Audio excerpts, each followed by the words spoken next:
Hallo ihr Lieben, es geht endlich los mit den Flower Fairies. Einmal grundsätzlich, da hatte ich mehrere Fragen bekommen. Die Flower Fairies allgemein sind von Cicely Mary Barker, die hat die also gezeichnet und die hat verschiedene Sets. Es gibt also die Frühlings-Flower Fairies und die Sommer und dann gibt es also verschiedene Jahreszeiten, dann gibt es welche von den Bäumen, dann gibt es welche mit Alphabet, ne? Und das sind auch alles teilweise einzelne Bücher.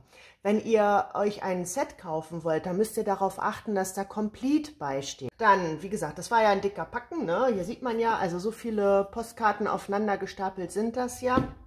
Ich habe mir die jetzt ein bisschen sortiert und zwar nicht nach Frühling, Sommer, Herbst, Winter und so, das interessiert mich alles nicht, aber diese hier, die sind für mich komplett Weihnachten. Also die werde ich auf jeden Fall jetzt zur Seite legen, die werden in mein normales, in die Fairy Journals jetzt nicht mit reinkommen. Die kommen also irgendwie mal in ein Weihnachtsjournal. Dann haben wir welche, die sind, das hatte ich mir irgendwie vor einem halben Jahr schon mal ausgeschnitten, die sind hier einfach klein, also zum Ausschneiden, finde ich letzten Endes. Ne? Da ist einfach so ein ganz blanker Hintergrund, die schneide ich aus und binde die in andere Dinge mit ein. So, da habe ich das schon mal. Also wichtig ist mir, dass ich so viele Variationen wie möglich aus diesen Postkarten mache. Das heißt, die sind natürlich sehr steif, als Journaling-Karte oder so schon mal sehr geeignet, aber es ist ja ziemlich langweilig, wenn ich jetzt ein Journal habe und stecke da nur 20 von diesen Karten so mit rein. Das heißt, ich möchte die natürlich abwandeln. Diese hier sind in ziemlich kompletter Größe bedruckt. Diese hier aber nicht. Ne? Das sind die Alphabet-Flower Fairies. Da sind also immer irgendwelche Buchstaben mit dabei. Und die sind insgesamt, wenn man die jetzt mal so nebeneinander hält, vom Bild unten, ne, da sieht man hier oben ist der Überstand, also diese hier sind wesentlich größer als die. Das heißt, wenn ich ein kleineres Bild haben möchte, dann kann ich mir das jetzt zum Beispiel ausschneiden. Ne? Dann habe ich also schon mal zwei Variationen. Dann gibt es welche, so wie diese hier, die haben keinen Rand. Ne? Und je nachdem, also hier zum Beispiel, das ist ja nun, hier passiert ja gar nichts an dem Rand, da hindert mich also ja nichts, hier jetzt so zum Beispiel einen Tag auszuschneiden, ne? Dann die Spitzen oben ein Gebamsel dran und schon habe ich wieder eine andere Variation. Das ist also bei diesen hier der Fall. Ja, und dann habe ich noch zwei Unterscheidungen, dann blieben also diese hier alle über, ne? Die alle in voller Größe quasi bedruckt sind. Da habe ich aber welche, so wie diese hier, die sind sehr hell, ne? Hellgründig, fröhlich, freundlich. Und dann habe ich diese hier, die sind dunkelgründig. Und ich finde die teilweise auch ja, irgendwie zum Beispiel, die hat ja eine ganz andere Ausstrahlung. Die sieht in meinen Augen irgendwie so eher bedrückt. Ja, bedrückt ist jetzt übertrieben, aber die sieht jetzt nicht aus wie eine glücklich-selige Fee, finde ich. Ja. Ich weiß nicht, wisst ihr, was ich meine? Also es ist ein ganz anderes Feeling bei diesen dunklen Hintergrunddingern. Diese hier möchte ich nehmen. Das sind, weiß ich nicht, 15 Stück ungefähr. Da möchte ich ein junkiges, ne? Also so ein richtig dunkles, etwas leicht düstereres Journal draus machen. So, also habe ich dieses Projekt quasi schon mal. Das lege ich erstmal zur Seite. Dann habe ich die Weihnachtselfen, die lege ich komplett erstmal zur Seite. Ne? Wir haben ja gerade mal Januar. Und aus diesen hier mache ich dann was. So, und wenn man jetzt zum Beispiel alleine sieht, diese hier, das ist ja viel zu viel, also es werden mehrere Journals werden. Deswegen habe ich mir auch überlegt, wo habe ich sie jetzt? Dass ich diese ziemlich knallig gefärbten Papiere, ich habe mir die mal so in Regenbogenfarbe hier sortiert. Ganz ehrlich, nachdem ich den ersten Schock überwunden habe, finde ich die eigentlich unheimlich schön. Also das macht mich total fröhlich, diese knallbunten Farben. Und ich zeige euch noch mal was. Wenn ich jetzt zum Beispiel diese Elfe hier nehme, ne, also diese beiden, die sind ja hier so Lachsfarben, hier so ein bisschen Fliederfarben. Wenn ich das jetzt hier hier rauflege, ne, so mal nur von den Farben geguckt, das sieht schön aus, ja, weil die Elfen halt schön sind. Aber wenn ich das jetzt zum Beispiel nehme und lege das hier rauf, das poppt viel mehr raus. Wisst ihr, was ich meine? Also die Karte, die strahlt viel mehr. Ist mir mal so aufgefallen. Das gleiche auch bei der hier. Nehmen wir jetzt mal hier hinten. So, wenn ich die jetzt auf so ein dunkles Lila lege, die Karte kommt viel mehr zur Geltung. Also und deswegen habe ich so überlegt, das ist gar nicht schlimm, dass mir die Farben eigentlich so vergeigt sind, weil die mit den Karten so super korrespondieren. Deswegen habe ich mir überlegt, Da ich ja eh mehrere Projekte machen muss, ich mache also einmal so ein Regenbogen-Journal, das wird mich glücklich machen. Allein schon der Prozess, es zu machen, ist unheimlich gute Laune bringend. Und dann werde ich das Junkige machen, ne? Mit diesen hier, mit den dunkelgründigen, und dann werde ich noch ein Vintage machen. Ne? Für das Vintage Journal habe ich ja quasi auch diese Blöcke hier gekauft. Und so kommen dann quasi auch alle von euch auf ihre Kosten, die jetzt sagen, um Gottes Willen, viel zu bunt, viel zu knallig, dann guckt ihr dann weg, wenn ich die mache und guckt dann quasi einfach nur, wenn ich dies mit Vintage mache. Ja, dann ist mir aufgefallen, ich hatte ja jetzt schon ein bisschen Zeit, ne? Also wenn ich jetzt zum Beispiel diese nehme, das ist mit Glockenblumen, die heißt, steht auch hinten immer drauf, Harebell Fairy, okay. Wo habe ich es? Von Edith Holden. Die Papiere, die passen da wunderbar dazu, weil die einmal auch immer so einen abgedämpften Hintergrund haben. Die haben also, ich habe zwei Versionen von Büchern. Ich habe einmal das große, das war eine gebundene Ausgabe, und ich habe ein kleines Taschenbuch. Und wenn man jetzt mal guckt, die Papiere, ich weiß nicht, ob das Kamera sichtbar ist. Dieses hier ist, das große ist gelbgründig und das hier ist so ein bisschen roségründig. Ja, das hat auch eine andere Tönung. Und je nachdem, diese Karten, die haben ja auch verschiedene Hintergründe. Also dies ist jetzt zum Beispiel gelblich. Ne? Und je nachdem kann man damit ja spielen und diese Edith Holden Bilder zum Beispiel auch als Ergänzung nehmen. So, und dann habe ich zum Beispiel aus einem Buch, das ist jetzt allerdings ein modernes Buch, aber da habe ich diese Mohnblumen raus und, muss ich gerade mal gucken, wo ich sie habe, hier. Und dann habe ich ja diese eine Form zum Ausschneiden, auch mit der Mohnblume. Und jetzt guckt doch mal, wie perfekt das zusammenpasst. Ne? Also ich habe auch ganz viel hier so, man muss immer nur mal so ein bisschen suchen. Und dann haben wir natürlich noch hier diesen Block, den ich gekauft hatte. Der hat hier ja auch so schöne, hier hat er zum Beispiel auch Blumen, die kann man auch ausschneiden und bei den Elfen drapieren, wo es dann passt. Und dann gibt es auch diese Seiten, ne, mit den zarten Blumen. Da kann man auch das mit einer Elfe irgendwie kombinieren. Muss man gucken. Also wir haben Stoff genug, ne? Da können wir uns schön mit beschäftigen. Dann kommen wir jetzt zu denen. Ich fange mal mit dem hier an. Das ist ja wirklich, hier passiert ja nichts. Das kann ich also sehr schön schmal machen. Dann schauen wir mal, dass ich hier nichts Wesentliches wegschnippel.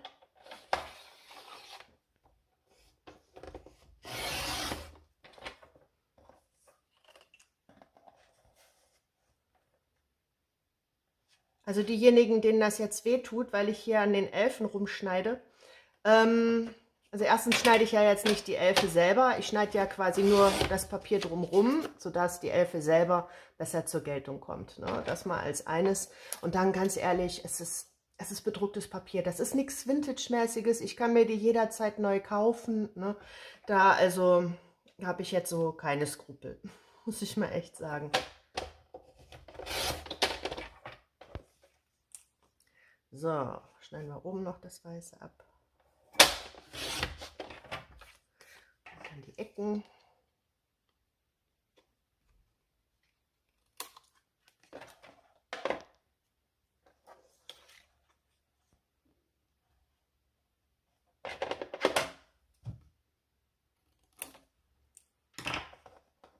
So, das Ganze noch dekorieren, oder haben wir schon mal die Basis?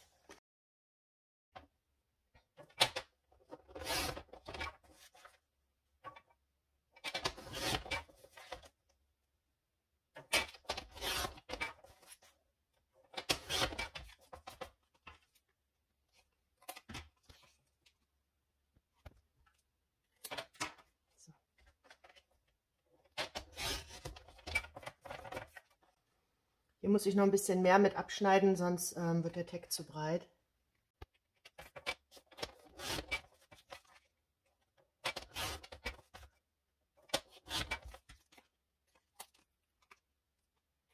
Das sind jetzt so die Tags. Sie haben verschiedene Formen, das finde ich gut. Ich mag das gerne.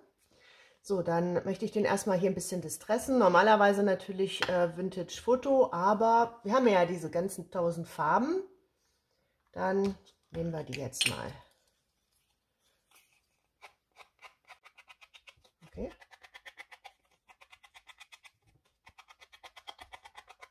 Das klappt ja schon mal gut.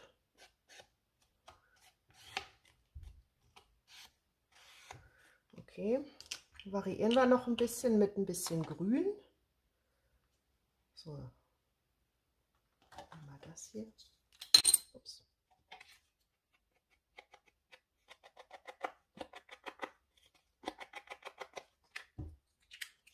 Und ein ganz bisschen Orange.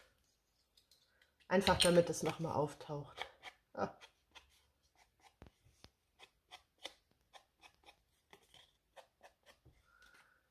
Ja, bei dem hier auch grün. Ein dunkleres. Also die sind ja super, die sind perfekt so in der Form. Kommt auch schön was ab.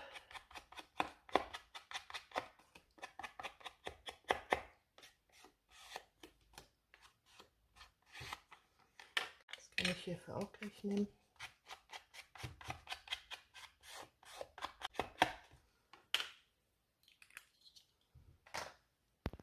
Dann kann da auf jeden Fall schon mal das Loch ran mit dem Crocodile.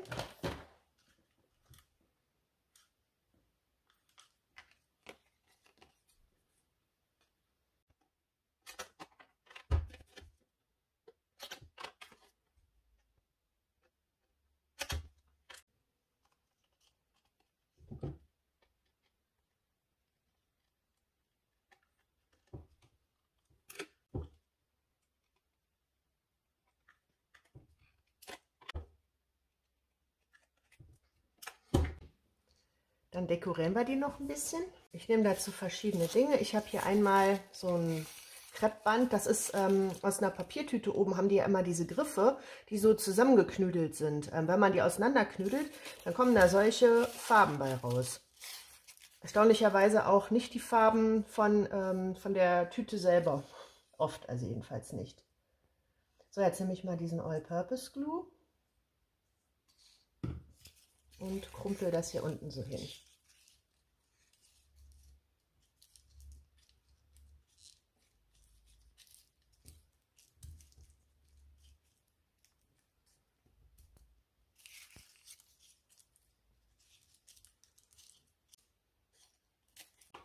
Dann habe ich hier noch dieses selbstklebende Klebeband.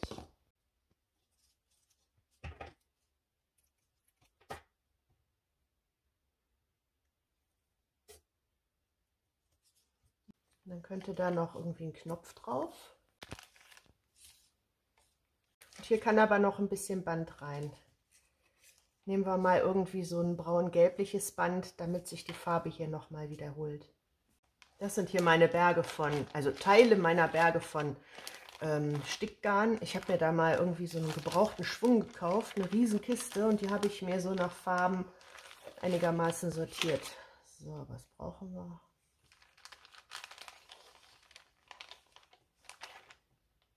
Ich finde, das ist gut.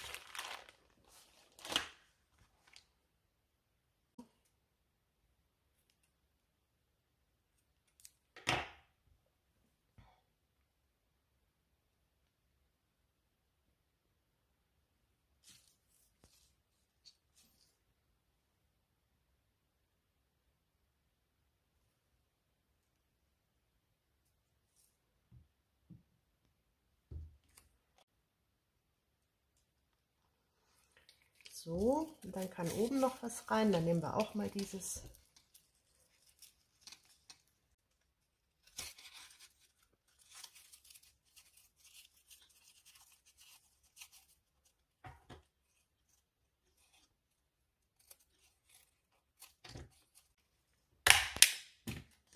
Dann nehme ich von meiner Blumenborte noch ein Blümchen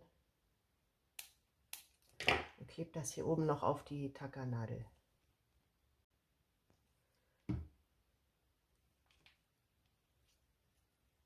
So, kommen wir zu diesem hier.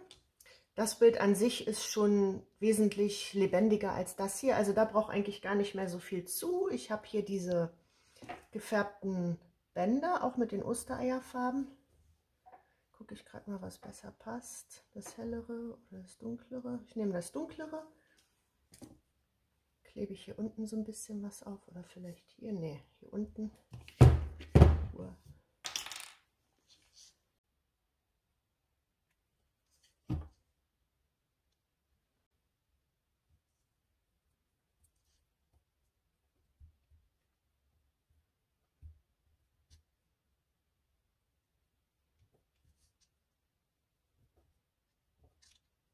Dann kann hier oben davon noch was als Band rein.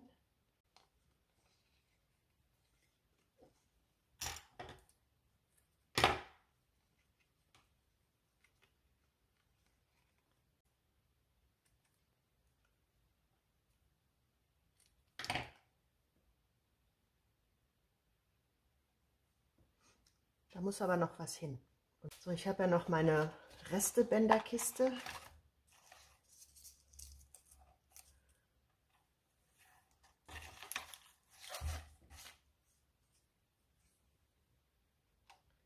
Okay.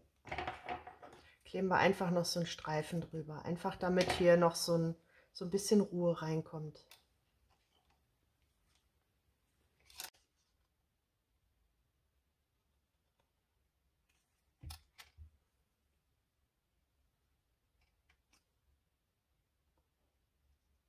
Jetzt muss da aber noch eine Kleinigkeit in Grün drauf. Dann nehme ich auch wieder diese Blümchen und färbe mir die grün ein. 2.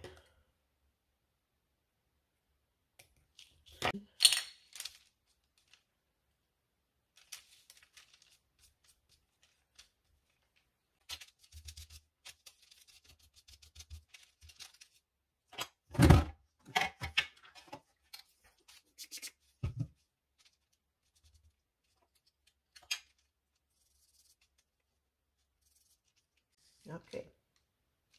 Wenn das getrocknet ist, kommen die gleich da drauf.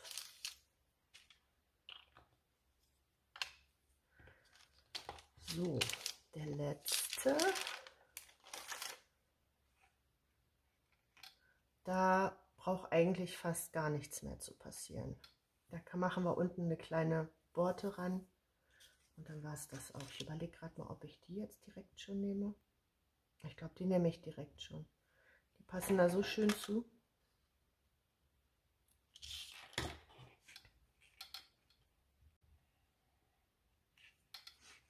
Da wollen wir gar nicht mehr weiter ablenken von diesem tollen Tag, von dem schönen Motiv.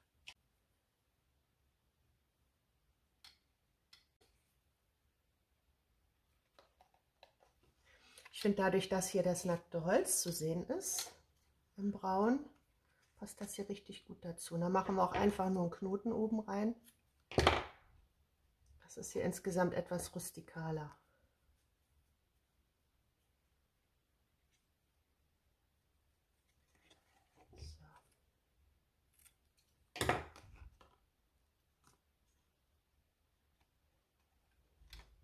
So, das sind die 3 also. Hier erstmal die beiden etwas schlichteren und dann diese etwas buntere. Dann habe ich ja dieses ausgeschnittene Elflein und dann habe ich jetzt noch die mit der Mohnblume ausgeschnitten. Fangen wir mit der hier an. Die muss ich ja irgendwo aufkleben. Da hatte ich mir überlegt, ich könnte entweder zum Beispiel diese Seite nehmen und die hier so als hüpfende Fee quasi da reinkleben oder hier, aber dann hüpft sie weg. Das ist auch doof. Oder hier.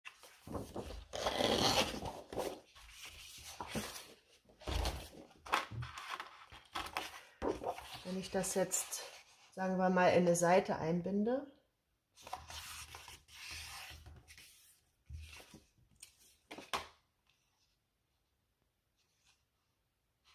Also es wäre so eigentlich am schönsten, hilft nichts. Aber ist ein bisschen doof, ne, mit dem Schmetterling. Also müssten wir sie hier so nehmen. Ja, wir können ja auch hier.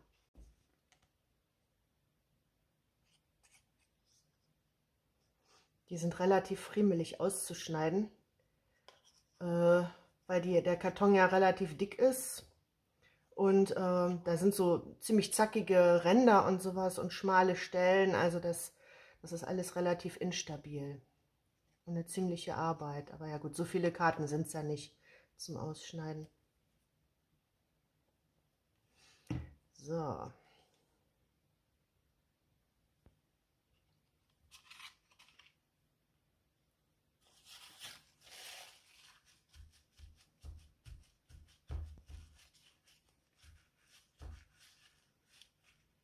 Hier lege ich mal ein Buch drauf, damit das schön fest ist an allen Ecken und Enden. Und so haben wir quasi die Fee hier in eine andere Seite mit eingebunden. So, dann habe ich mir diese ja noch ausgeschnitten. Ich habe die noch ein bisschen distressed an den Rändern. So, und jetzt muss ich gucken, dass ich die hier irgendwie mit einbinde. So, und das Journal wird ja nicht so wahnsinnig groß, also, oder wenn ich das jetzt einfach, dieses mache ich meinetwegen auf die linke Seite vom Journal und dieses mache ich rechts irgendwie. Vielleicht auch noch eingebunden in eins von diesen Seiten, eine von diesen Seiten. Ich könnte ja da zum Beispiel eine Tasche draus machen und dieses auf die andere Seite kleben.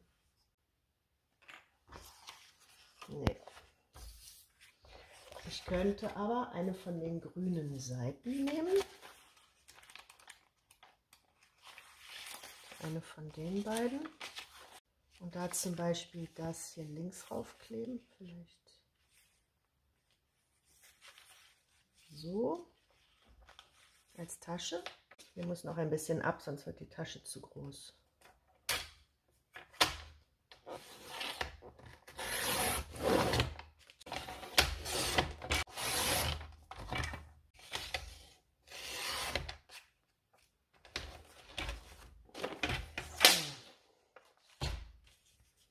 Das muss auf jeden Fall noch distressed werden.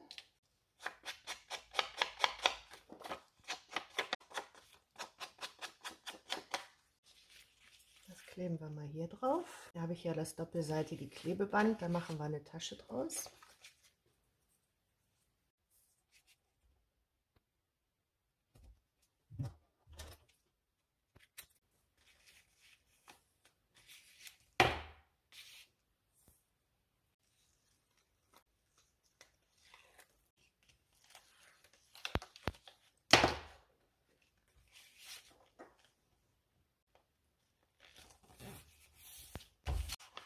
So.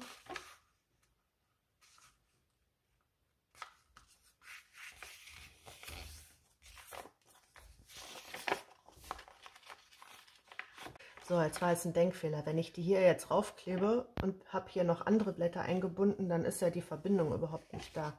So, das muss ich anders machen.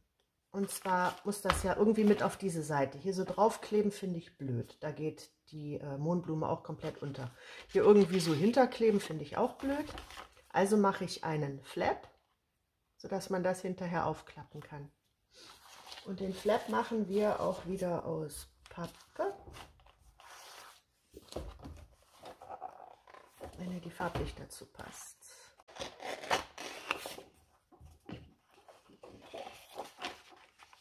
So.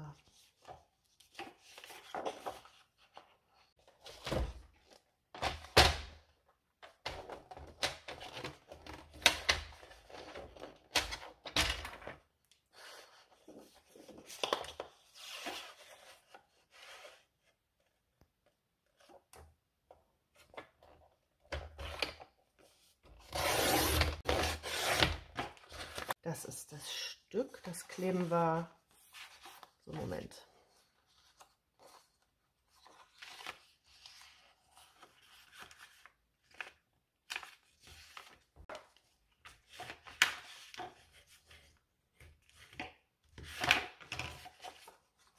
Das kleben wir hier hin mit dem als Hintergrund.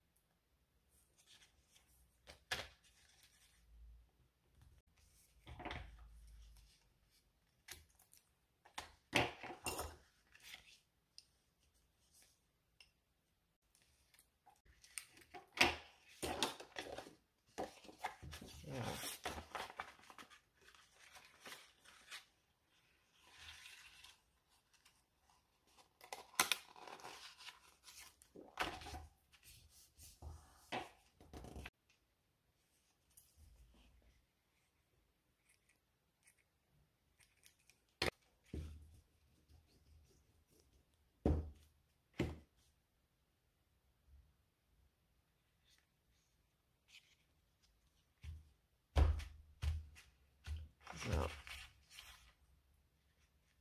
Und die mit alles Kleber drauf.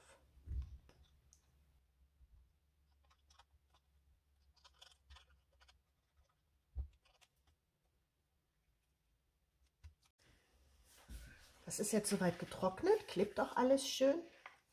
Das ist, wie gesagt, jetzt so eine Seite, die man einbinden kann. Hier ist eine Tasche, das dekoriere ich später nochmal, dann wahrscheinlich auch mit einer anderen Elfe. Dieses hier auch. So, und wenn man das aufklappt, hat man das hier so schön zusammenpassend. Also dieses sieht man ja gegebenenfalls nicht, weil da ja möglicherweise noch andere Seiten zwischen sind. Dann habe ich dieses hier. Die ist ja richtig schön, hat ja ein ganz tolles Blau. Und ich habe rein zufällig auch noch einen Umschlag in genau dieser Farbe. Das heißt, muss mal gucken, so rum möchte ich den Umschlag dann wahrscheinlich einbinden. Das klebe ich hier jetzt quasi als Tasche einfach rauf, sodass man dann den Umschlag hat, um was reinstecken zu können. Hier wird es in die Signatur eingenäht. Und dieses klebe ich als Tasche auf, sodass man hier einfach was noch dazu tun kann. Dann dekorieren wir das noch ein bisschen. Ich habe mir hier schon so ein Stück von diesem Band rausgesucht, von den, das wir mit den Eierschalen, mit den Eierfarben gefärbt haben. Das kommt hier unten hin.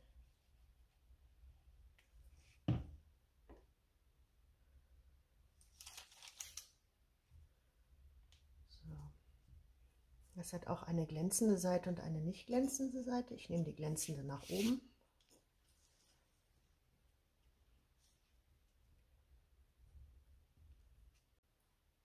Dann habe ich hier noch einen von diesen gefärbten Knöpfen. Der kommt hier oben hin.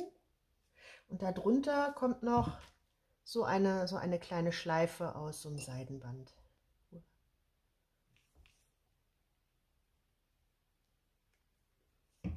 So. In den Knopf habe ich wieder so ein Stickgarn eingezogen, auch in so einem hellblau, das sich in der Karte wiederholt.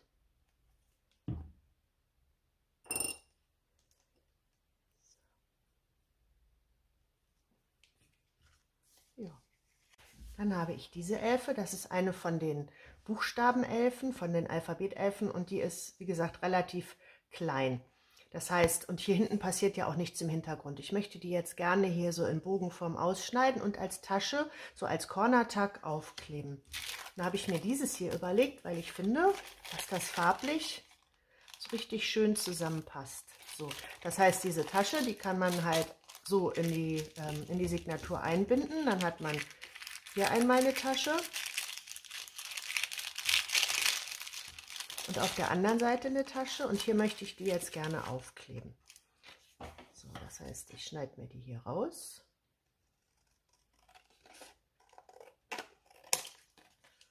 Hier und hier.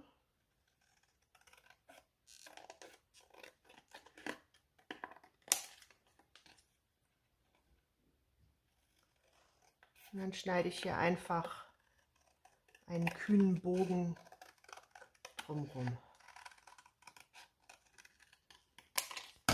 So.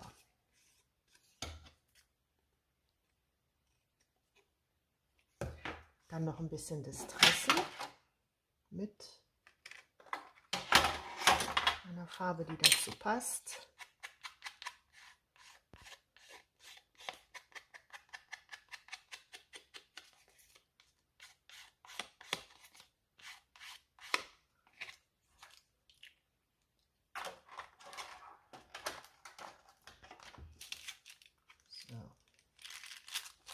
Ich gehe nicht hier ganz an den Rand, denn wenn das in die Signatur eingebunden wird, dann trägt das erstens zu sehr auf und dann kann man letzten Endes auch nicht so, ja, das stört halt hier einfach, ne, die dicke Pappe. So, also ich klebe das hier so auf und dann kann man hier was einstecken und hier, wenn ich das hier aufschneide, dann ist die Unterseite von der Tüte ja auch eine Tasche.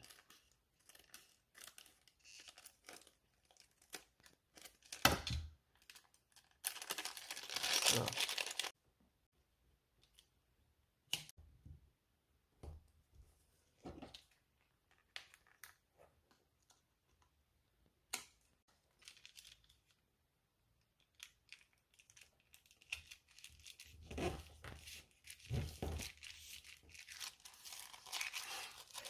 So, das kann so in die Signatur, hier ein Corner-Tag, hier eine Tüte.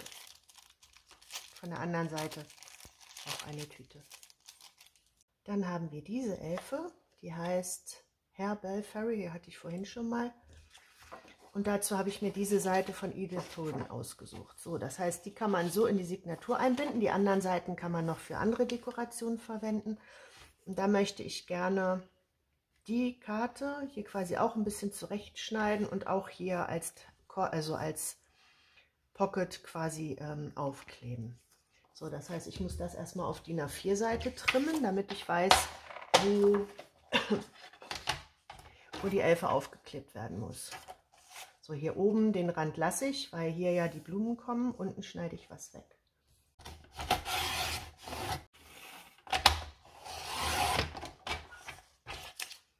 So.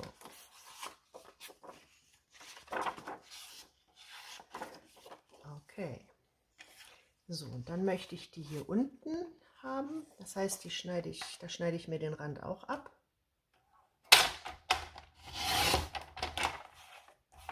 Die Seite auch.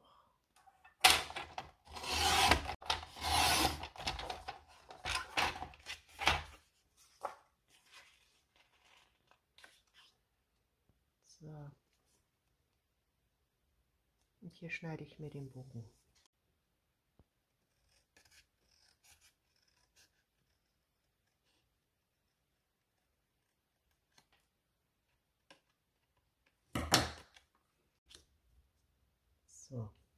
So sieht man hier die komplette Seite und man sieht auch das hier. Das färben wir auch noch ein bisschen ein mit einem Lila.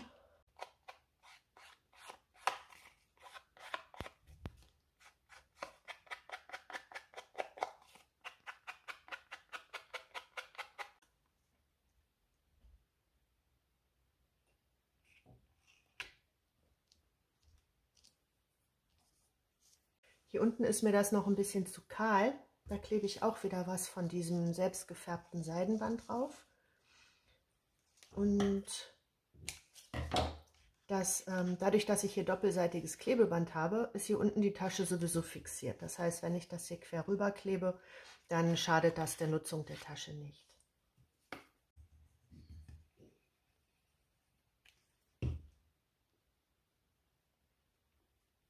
Jo.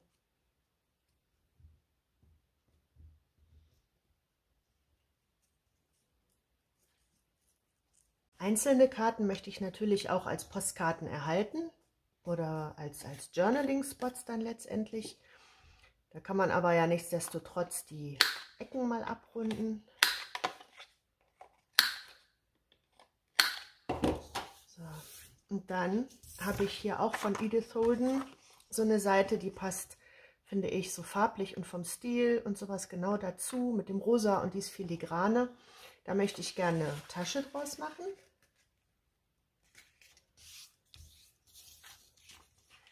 Die ich quasi so aufkleben kann und wo ich einfach diese Karte dann einschiebe. Da knicken wir den Rand noch mal ein bisschen um zur Befestigung, damit wir das Ganze ein bisschen stabilisieren.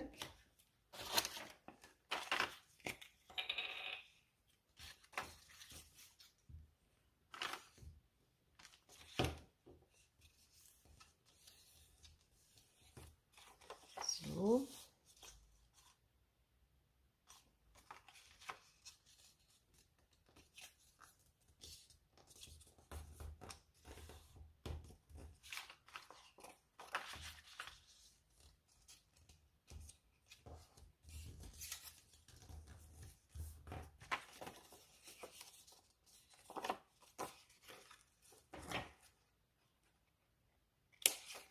Ecken schneide ich ab, damit die nicht vielleicht noch ein bisschen vorstehen nach oben.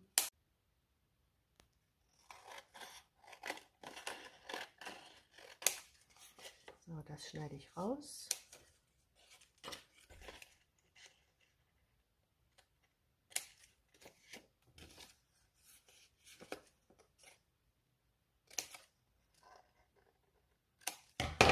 So, dann kann ich quasi auf einer Seite dieses darauf kleben, da und da Kleber auf und habe dann diesmal eine geräumigere Tasche.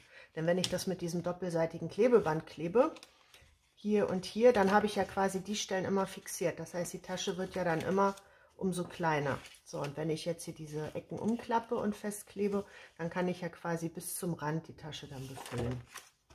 Dadurch, dass diese Karte ja recht groß ist, bietet sich das dann an. Okay, dann stressen wir das nochmal.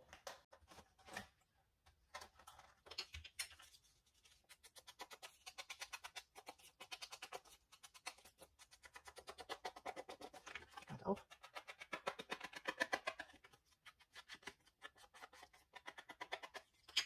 Und die bleibt jetzt einfach so, wie sie ist.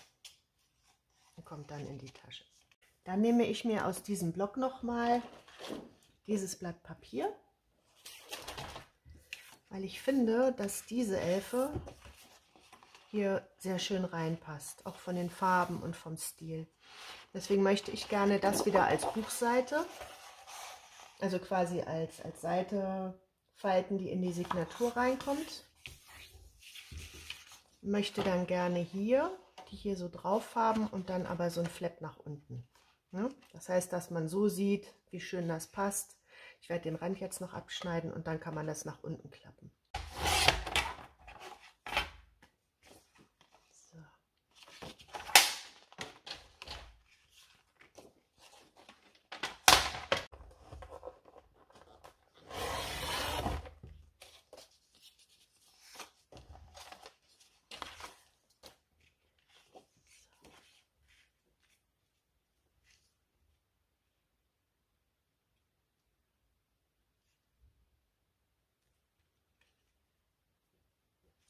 Möchte ich die erst noch außen ein bisschen distressen, wieder mit dem Grün. Einmal damit die Schnittkante verschwindet, die ist ja jetzt sehr weiß und damit man auch noch so ein bisschen, damit sich das noch so ein bisschen abhebt und man sieht, dass da noch was anderes vor ist, noch eine andere Ebene. Die Seite können wir auch gleich distressen. So. Dann halte ich das so, dann geht nämlich dieser Stängel hier gefühlt oben weiter. Dann bindet sich das so richtig schön hier ein. Unten befestige ich das mit Washi-Tape. Das war so eins hier auch mit Blumen und diesem leichten Blaugrün und so, dass das schön zupasst. Weil Washi-Tape nicht wirklich gut hält auf Dauer, nehme ich jetzt noch Klebestift dazu.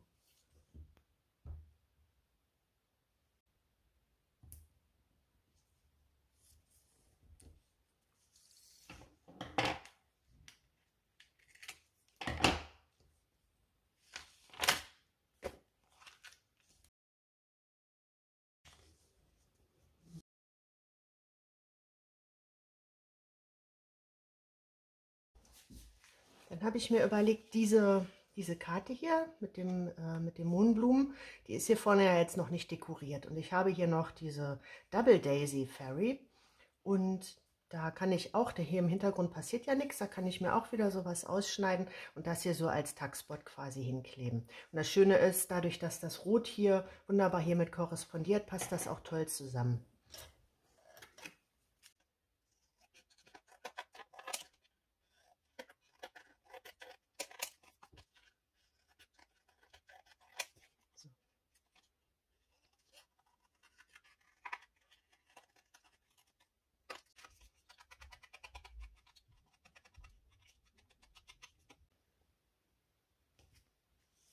So, ich habe wieder doppelseitiges Klebeband drunter. Jetzt klebe ich das hier auf mit einem kleinen Rand, weil ich das hübsch finde. Diese hier finde ich noch ein bisschen kahl mit dem Abschluss unten, also gilt hier für beide. Da habe ich mir noch ein bisschen auch von diesem selbstgefärbten Satinband rausgesucht. Das klebe ich jetzt hier noch unten drunter und das hier in die Ecke. Und hier wiederholt sich die Farbe vom Meer nochmal.